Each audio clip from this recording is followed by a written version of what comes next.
us, and may He guide us to that which will be pleasing unto Him. The companion, there will be no more joint recitation of Adhkar. Wassalamu alaikum wa rahmatullahi wa barakatuh. Assalamu alaikum wa rahmatullah. My questions are actually not linked directly to the topic of discourse, but as a way of breaking explicit clarification on Islamic positions as regards these two issues. One, what is the Islamic position on Ustaz? Are you with me? So may we know the preferred Islamic position on burying our dead either at home or in the graveyard.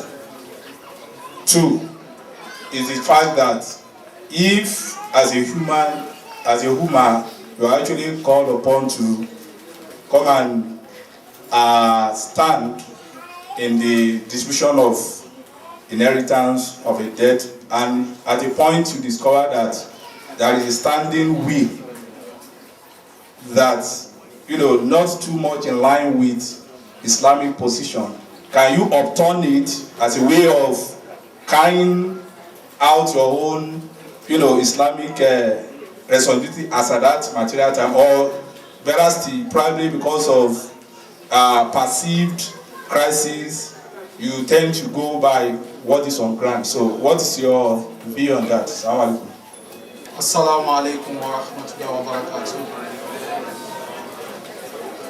May Allah bless the organizer, the speaker, and with the audience. My question goes thus. Is it allowed in Islam to celebrate our birthday at individual level? Secondly, what is the Islamic perspective regarding situating a mosque, a central mosque, for Jummah service within an estate which required observer of such prayer that they must know the dweller of that estate before they can gain access to such mosque? Ẹjọ́ ìbàdíláyè láti béèrè ìbéèrè mi ní Yorùbá. Ọ̀pọ̀lọpọ̀ ìgbà tí a bá ń gbọ́ wáàsí, àwọn àfáà ní ẹ̀yọ̀mbó ànábì bẹ́ẹ̀ ṣe sallallahu alaihi wasallam, àwọn kan wá dákẹ́. Àwọn ìmáàmù wa sọ pé ahun ni gbogbo àwọn tó dákẹ́, pé ànábì dẹ̀ sọ pé ẹni tó bá ṣe ahun sí òun ò ní ṣépè ní ọjọ́ gbèǹde àlìkíyámọ̀. Ó dẹ̀ àwọn akọ tí Ọlọ́run kẹ́tì àti rìnrìn àjò bíi sí àwọn ìlú míì, a rí pé tó bá sọ wọ́n ní Saudi Arabia ní àbí ìlú míì, wọn kì í pariwo sallallahu alaihi wasallam. Kí ni ìdájọ́ lórí eléyìí? Assalamu alaikum wa rahmatullahi wa barakatuh. Jazakumullahu khairan for the wonderful lecture. Some people argue that since Rasulullah sallallahu alaihi wasallam fasted on a Monday and he was born on a Monday, that was the evidence, right or wrong, that he actually acknowledged his birthday, and which people, like the second speaker asked, that if really that is the evidence for the Rasul celebrating his birthday, probably that is the evidence for us to also celebrate our birthday. It is something that is more or less a fitna for some of us who may know, but it is something that the speaker should really clarify, because it's really becoming a fitna. You may be a lone ranger in a multitude of people who have a lone voice to say it is bid'ah to celebrate birthday. And it is clear from what you said, actions on inactions. So we really need to hear this clarification so that we will not really be lone rangers in wherever we come from. Jazakumullahu khairan. Assalamu alaikum wa rahmatullahi wa barakatuh. Assalamu alaikum wa rahmatullahi wa barakatuh. My question is, if removing the statues in the mosque, in the churches, permits one to enter into it, what happens when one still needs to probably go through some rites that are not really permissible in Islam. Assalamu alaikum. Is it possible for us to engage in acts or deeds that will match or surpass those of the companions of the Prophet? Sallallahu alaihi wasallam. Or we are just nowhere near them? I read an hadith that said that. That's why I'm asking. Assalamu alaikum wa rahmatullahi wa barakatuh. Yeah, I have on my set a clip just been sent around with a Shaykh saying 12th Rabiul Awwal is actually the death day of the Prophet and not the birthday. So please can you?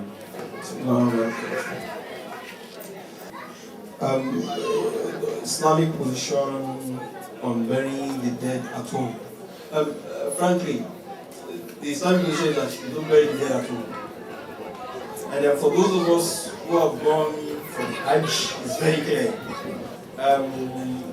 When you visit Medina, and then you visit the Prophet ﷺ, and then there is mosque, you would also be told to visit Baqiyah. I don't know the way the Hajj agencies operate, but of course, people who are very particular about those things will tell you, go to Baqiyah and make the name of those who are the companions. That was when the majority of the companions of the Prophet were buried. So you can't even find a Da'if hadith that says somebody died and was buried in his home. In fact, you know a hadith that to the contrary. Person, do not make your houses maqabir. And so I said where he was actually trying to really say that you should pray in your homes. And said yes, of course. He was saying don't pray in your homes because our homes are not supposed to be like burial ground where the salah is only not like. So ordinarily, a community should always provide a place for those who are going to die. So, and I think the Hausa community, wherever they go, and it's cultural, wherever they go with a burial ground, and then a place that they will pray the Eid. So, in Lagos here, even if there's a burial ground that was earmarked, they will send it at the end of the day. So, and then the actual residence, if you think about it very well, the actual residence you actually have is that burial ground. Irrespective of how beautiful, expensive our present homes are, we will definitely leave that place one day. So, it's not part of Islam for one to bury the dead at all. One day, in Islam, in Islam,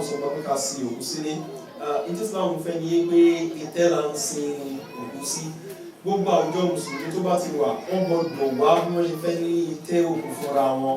So eléyìí ni tí Islam là kalẹ̀. On inheritance, somebody left a will that is contrary to what Islam has said. The verse of inheritance are some of those miraculous aspects of Islam. In 3 verses, Allah shares the will of everybody from now to the day of resurrection. The person is a Muslim. Surah Al-Nisa, Quran chapter 4, verses 11, 12, 176. Those 3 verses, Allah shared all inheritance. The Sunnah just really adjusted some things. The majority of the share of estates was done in those 3 verses. Any will written by anybody is null and void in as much as clashes with elements of those 3 verses. So the person of the will is deemed null and void. That is the ideal. One must recognize that ideal at times differs from the reality we meet on ground. So when somebody writes a will, if ordinarily you're not supposed to write a will. If you want to write a will, people call it wasiya, you're supposed to write a wasiya on just 1/3 of your property. And the philosophy is very clear. The wisdom behind it is very clear. When we were coming to this world, what did we bring? Nothing. We didn't have clothes on. We didn't have shoes. You don't need to be Jonathan. We didn't come in with shoes. So we acquire these things when we are on earth. Allah gave them to us. What you don't own, you don't share. What you don't own, you don't share. Allah said, okay, I'm going to give you 1/3 maximum of things you can give out to those who are not directly inheriting you. And that's where the third comes in. So, if those who deserve the inheritance are Muslims, 1. 2, they must be Muslims who understand. Because some of the laid down principles in sharing inheritance are counterintuitive. What I mean by counterintuitive is that it is counter to what we know or what we experience in our society. Take for instance, when a person has kids and then you have males and females, the inheritance will be shared in the ratio 2 to 1 in favor of males. And it's perfectly rational. So also, if the man who died, don't let me say the children now, the man who died was very rich, but was a non-Muslim, and the child who was waiting with his mouth open that, look at this part I'm going to inherit, is a Muslim. Unfortunately, he will not inherit again. What he needs from his father, he should collect it before the father dies. Ideally, if the father dies, a non-Muslim, and he's a Muslim, he won't inherit again. So, another thing, when somebody dies, and this is where people suffer when the Sharia is not being implemented. When somebody dies, those who are not supposed to inherit at all in Yoruba land are the ones who inherit. The brothers of the person who has died will come, they will lock the woman out of the house.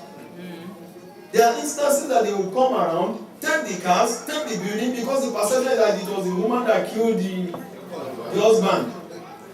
We have seen instances that a man had a fairly rich brother who had 2 wives, died, and immediately the children and the wives were thrown into abject poverty because the family came and threw them out of it. It's not like that.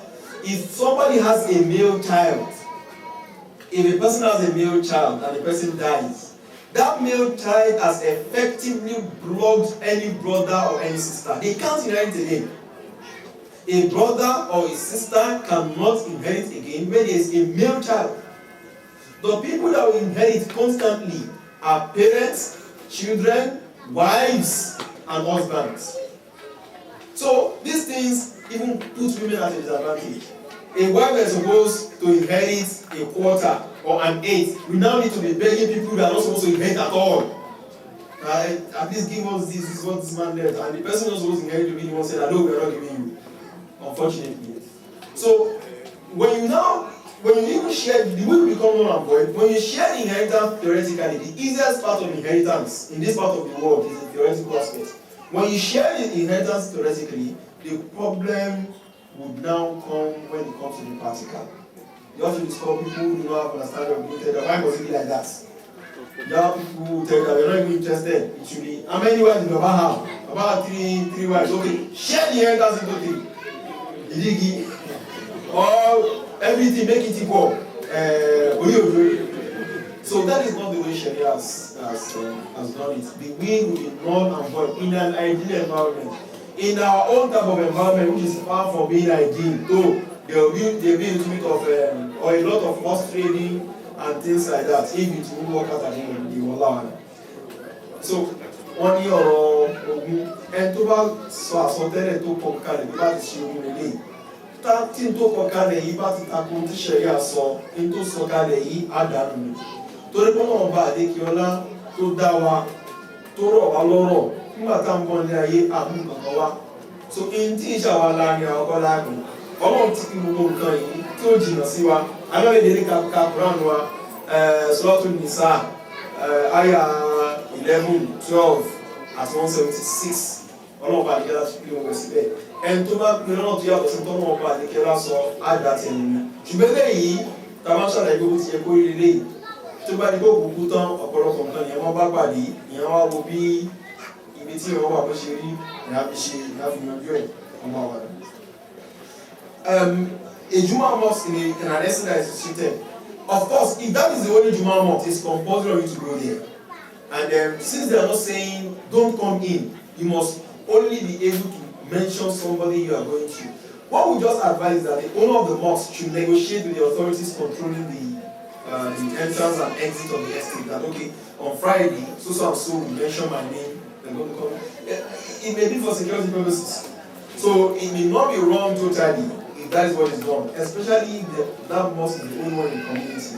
it still becomes compulsory on one to attend Jumu'ah in that place. Ibi tí wọ́n yẹ pé tó wọ́n béèrè orúkọ ẹ̀ tó ní mọ́ṣáláṣí ká tó wọlé tó bá jẹ́ pé tó ní tí mọ́ṣáláṣí wà náà nìyẹn ní just bí ká lọ bẹ̀ ká sọ fún wọn dábàá báyìí láfẹ́ ìlọ́jọ́ Friday ẹni táwọn sọ ni pé àwọn tí wọ́n wà ní àwọn tó jẹ́ létò ní mọ́ṣáláṣí yìí á bọ̀ wọn sọ pé tó bá dúró Jímọ̀ kó máa fi àyè lẹ̀ fáwọn èèyàn láti wọ inú estate ọba wa. Sallallahu alaihi wasallam. Discussion on this way, okay, the question was even asked in Yoruba. Kaba sọ ilé orí wọ́n sọ dáhùn ọ̀gá fáwọ̀sì báṣọ bá fáwọ̀sì bẹ́ẹ̀ ó ní ìdásíkò wa. Ètò súnmọ́ bẹ́ẹ̀ ní tẹ́mi faramọ́ ni pé Sallallahu alaihi wasallam a lè sọ látara àjọsìn. Tí wọ́n sọ pé sọ́lọ́ aláàbí ìtẹ̀ lónìí wọn bàtà gbórúkọ ànábì aṣọ sàrà fún ànábì sallallahu alaihi wasallam. Ẹni tó wọ́n sọ pé sọ́lù aláàbí ìkẹyìn ẹni yìí sì ń tí wọ́n wọ̀ ní pé sẹ́ni yìí sọ lábala ìjọsìn. Tó ẹ̀kọ́ sọ lábala ìjọsìn a máa bọ́ sí ọ̀rọ̀ díkìrù jàmáyé tá a ṣàlàyé. Òtún bẹ́ẹ̀ yìí sọ torí pé àwọn èèyàn sọ̀rọ̀ nísìnyí á gbé sọ́lù aláàbí ìyẹn kì í ṣe bá ṣe ìjọsìn. A fẹ́ fi pe attention àwọn èèyàn sí ọ̀rọ̀ tá à ń bá wọn sọ ni ìyẹn aláwọ̀ afáfẹ́ kò sí láì fi ilẹ̀ Sheikh sọ́lù kò tẹ̀ ní wọ́n bí sọ́sọ́ rẹ̀ sọ́lù aláàbí sọ́sọ́ sọ́lù àlẹ́ yìí láti lè pe attention àwọn èèyàn sí ọ̀dọ̀ wa kò sí láì fi ibi yẹn ọ̀láwà. Yes, on that day I will link this with the second question. The prophet used to fast on Mondays. Can that be a justification for us also to celebrate our birthdays or even the birthday of the prophet? Evidences that people bring to us are what we're supposed to look at before even we cite our own evidences. Because the evidences people bring are sufficient as evidence to counter their points if it is wrong. That's the principle I learned from Ibn Taymiyyah. So if anyone wants to ratify something that is wrong, don't go far. The evidence he brings or she brings is what you use. So somebody was saying that why are you saying that it's wrong to prostrate to our parents? So because and his evidence was that she is in the Quran that Yusuf and Yusuf's parents prostrated to him. So the evidence we want to convince you, it shouldn't convince one. He said, okay, are you saying that our parents should not prostrate for us? Because in the Quran, it was the father and mother of Yusuf that actually prostrated to him. So if you want to use that as evidence, what you are saying that our parents must prostrate, no, that's not so it's not an evidence. So the prophet used to fast on the day of his birth. Are we following? He doesn't used to fast on the 12th of Rabiul Awwal as stipulated to be his birthday, but on the day that he was given birth to. Are we following? So if you want to use that as evidence, what we say is that okay, if you want to celebrate the prophet, then fast on Monday. And that is even more, that is the sunnah we're talking about. I want to celebrate the prophet, and what does he used to do? He used to fast on Monday. Okay, let me also fast on Monday. Fine. But can we use that as justification for our own birthdays? Number one, will not count if I was born on 30th of May 1919. I can't use that because the prophet was not fasting on his birth date. He was fasting on his birthday. Did not start out. Can I now look at the calendar and locate that is it a Friday or a Saturday that I fast? The response would be that the prophet fasted in the capacity of being the prophet. If he did an act of worship that was not ratified by Allah subhanahu wa ta'ala, what would happen? Allah would tell him to stop it. Are we following? People did act of worship at the time of the prophet. And some of them, they said, no, you have to stop this. And some of them will tell you that, no, you can go ahead. Are we following?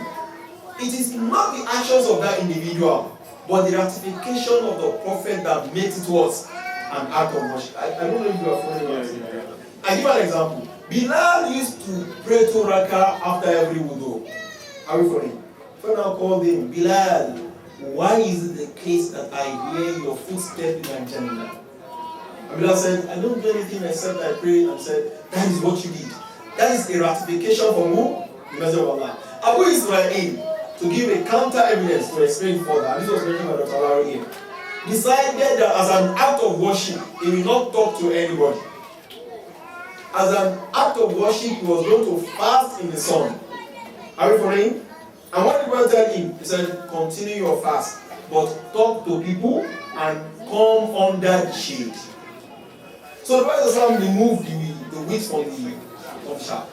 So it comes from the ratification of the prophets, not from the fact that that thing just came like that. I don't know if I've answered you.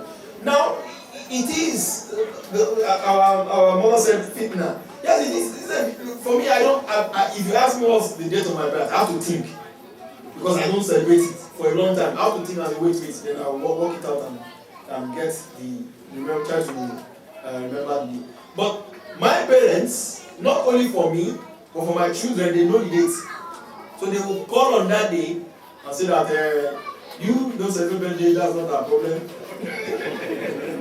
That is your own problem. But we want to greet our you greet them. Me, there's no celebration for it. So I think they just stop. At times, you enter and then this coming biscuit, it was already the birthday, and you see it and you ask them, what's this coming biscuit? They say, don't worry, today is your birthday. Okay, we have not eaten the coming biscuit, don't worry. It's you that you don't want to. So it's about, they don't reason fighting people over it. It's not explaining our position that, please, me, I don't do it. So at the point, they'll just put you at one side. That is good. He does not do it, we that we are doing it. So it's not something we need to bother ourselves. At times we get so worked up on things that are not that serious. What we just need to do is establish our position. This is what I believe, and this is what I do. Over time, especially when they feel that our Islam has quality, they will come to feel that yes, this is just do. So it's not a strange thing. You just tell me that well, I don't do it. You know the funny thing? Jehovah's Witnesses usually surprise me with the way they handle their positions. When you ask the Jehovah's Witness, do you Christmas? It don't mean their words. So no, it's a pagan. It's a pagan celebration. That's what they ask. So they don't celebrate some of this. It's about us maturely explaining to people that even if we can't convince them, let them realize that this is our position on some of these issues. And someone says some of our kids are used to celebrating, but it's a very easy thing. Why don't we tie the celebration we do to our kids to things that are very tangible? In fact, we can make it into things that even make them more productive. Let's say we tie them to their performance in school. Like, look, if you have this grade, we throw a party for you. This is allowed in Islam. That, okay, if you do this, if you read your Quran, I do this for you. When these celebrations are done, the child will not be so much focused on the best. I mean, he would rather focus on those things that would make him or her far more productive. If the statues in the church are removed, and they tell us to perform a rite, it is categorically haram for you to perform any rite. I mean, it's within what are the statues. I mean, somebody you want. I saw a brother once, and I appreciated him. A pastor called him, and then it was in the church. The brother he had this understanding, and the brother went there, and the pastor said he has to remove his cap before he enters the church. The cap is sunnah. It is not, even saying soon is sunnah, is just to say because Brother Sam used to cover his head. There is no legislative evidence that says hair cap. Are we following? That brother said, remove my cap for what? You want to give me a job, and you are saying I should remove my cap. Keep your job. And this is a brother that was very serious with, but he felt that no, it would be demeaning on my personality and my faith if I remove that. You can't carry out any rights. In fact, carrying out any rights will be tantamount to outright kufr. So if they tell you that you have to carry out a right to enter a church, don't go there. So I mentioned that because at times people would ask you questions like this. Before the Advent, if you look at Islam very well, it's in itself very peaceful. Islam will talk about violence, serious violence, when it comes to the battlefield. But outside of the battlefield, when we relate with each other, Islam is almost pacifist. Almost. Because Sharia says, I mean, you don't even need to go far. Islam says somebody abuses you. And you're even on your right. What does the Sharia say? What does the Quran say? Somebody abuses us. قَالُوا سَلَامًا وَإِذَا خَاطَبَهُمْ جَاهِلُونَ قَالُوا سَلَامًا. Imagine Muslims implementing this. When you are driving and somebody comes drives through a one way, very roughly at high speed, and he tells the Alpha, you are blind. I mean, the anger, who is blind now? Well, the way the Quran says that, no, don't respond to people like that.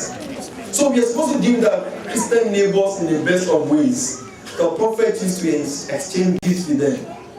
He used to eat their food. A Yahud, a Jew, came to meet the Prophet and invited him to a feast. The Prophet went there. The Prophet died. One of the causes of his death was poisoning. A Jewish man gave him meat that was poison. And the Prophet accepted that gift. Are we following? So when people start asking, can I go to my Christian neighbor's wedding? Of course we can. What we just look for are those things that the Sharia has prohibited. You can't enter the churches when they have idols, crucifixes there. Probably you go to reception. You can't sit at a table where alcohol is being served. That is what should be our concern. When you're relating with them, you're supposed to relate them in the best of ways. So you can't carry out any religious rites. They can't give you SOP and tell you to sing. No, we don't do this. Can we surpass the companions of the Prophet? Yes and no. In act of worship, we cannot surpass them. It's a fact. We have people who were doing nafila and they shot him with an arrow and he did not stop. It was not compulsory salah, it was nafila. He was bleeding. The person next to him woke up and said, why didn't you wake me up? I said, no, I don't want to stop my salah. You had people who slept on the bed of the Prophet. I didn't have a toilet. The Prophet was to be killed on that day, and he slept on that bed. When the Quraysh entered and they saw it was him, they felt that way, if they kill this guy, it's going to be another problem. They would have killed him on the bed. People who were not just ready to give their life for the Prophet, they gave it. So we cannot, it's impossible. However, we can earn more reward than them. When this brother said the hadith, I understood the hadith he was talking about. The Messenger of Allah said, Inna min wara'i ayyamu sabr, aw kama qala. He said, after me, there are going to be days of patience. He said, لِلْمُتَمَسِّكْ فِيهِنَّ أَجْرُ خَمْسِينَ. Those who are able to stay with their religion, who are able to practice it at that time, they would have times 50 of the reward. And the companion said, خَمْسُونَ مِنَّا أَوْ مِنْهُ. 50 reward, is it times what we earn or what they earn among themselves? But said, بَلْ خَمْسُونَ مِنْكُمْ. What you will do as a companion that will earn one reward, they will do it and they will earn times 50 reward. Yeah, it doesn't mean we enter Jannah with them. But it means we can earn more, and it is happening. At the time of the Prophet, you doing the car is not more than 5 minutes. But you doing the car now, it takes several years. When we first approach the sister, she's still in school, she has to finish her first degree, second degree, probably a PhD. She just not going to say, Daddy, I have somebody who knows me. And at the time of the Prophet, it wasn't like that. So it's very easy. You propose, are you of good conduct, and you get married. Zina is far more easier now than it was at the time of the Prophet last year. Even without money. Zina is far more easier now than it was. Practicing our faith, is it easier now? It's not easy. I mean, you want to dress Islamically, you have problems with people. At the time of the prophets, you not having a beard will be seen strange. But now you having a beard is seen as what? An aberration. So this is what it's talking about. That what the companions will do. I mean, even if society is not putting any pressure on you, one is under pressure already. How many of us after Salat so we sit down and do our car? After it is As-salam, the second one goes Salam it's outside. Their car will be said along the way.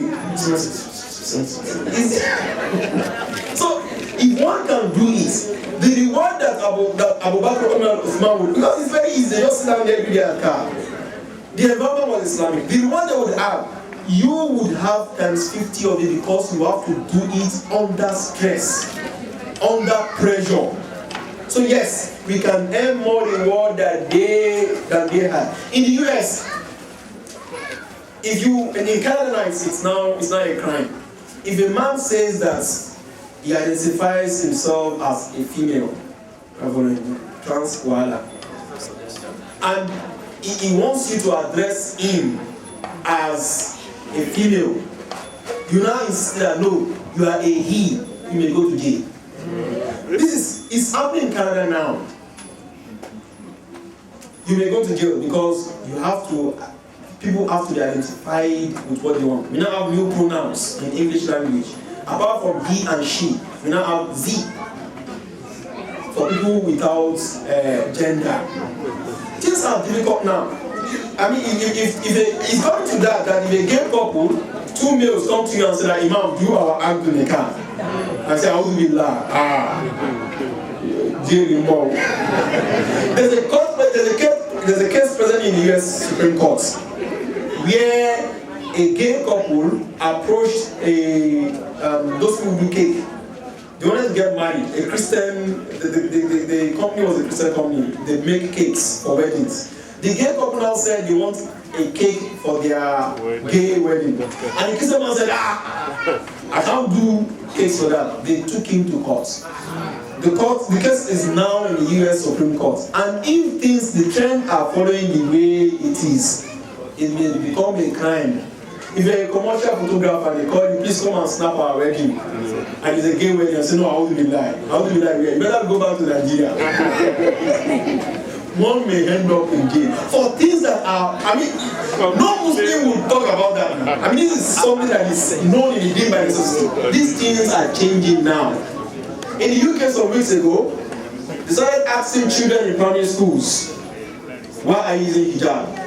If the girl should say that my mommy told me to use it, we are in trouble. Apart from that, in the UK, I'm just praying that Theresa May and the what's her party because they lose out. And probably people like Jeremy Corbyn will be able to come in. In the UK now, they are not even talking about public schools again. They want to now come and even see your homeschooling. So I'm also feel like, okay, we don't want our children to be teach rubbish. Let's homeschool them. There are laws now that, okay, even the homeschooling itself, want to come there, you can't force your children to be Muslim. So, is it not becoming that? What people will do at the government, and it's very easy. Before you do it, it is very, very, very problematic. So that is what Paul was talking about. One thing, and you have times 50 of the reward. May I make us of those learning? Chapter of Rabi Awal, as I'm sorry, I lost out of the Ubadism. Chapter of Rabi Awal as the death of the prophet. What scholar says that the 12th of Rabi Awal is as uncertain, it's not certain. The scholar says it's 17th, the scholar says it's not even around that place. So, also, there are scholars who said that the 12th was also when the prophet died. This also is not very certain also. Historians differ. Some said he died on the 12th. So they